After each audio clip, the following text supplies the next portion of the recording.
มาสมัครเวียก สมัครเวียกว่ะ แมนไอ้น่าอยู่นี่ไอ้ อ๋อ น่า อันมาสมัครเวียกตำแหน่งไหน ตั้งที่อย่างก็ได้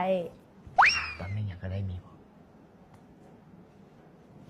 อันตำแหน่งไหนก็ได้สิวะ โดย อันมาเป็นคนแบบว่าข้างกายของอะไรวะ นั่นสิเดียวไอ้อ๋อตำแหน่งคนข้างกายแปลว่าตำแหน่งหยัง บอกหมายว่าไอ้ไปใส่ก็ต้องได้ไปนำไปเวียกนอกอะไรอย่างเงี้ยนะ ได้ดิ ก็ได้ไอ้ โอเคอันขอเบิ่งประวัติย่อๆเนี่ยประวัติรวมๆ นี่เลยไอ้ อายุ20 ปี 18ไอ้อ่านผิดที่บอก อ๋อ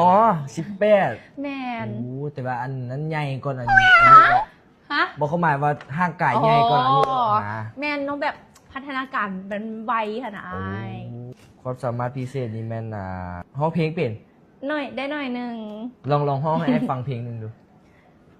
อยากให้หูแต่บอกก็บอก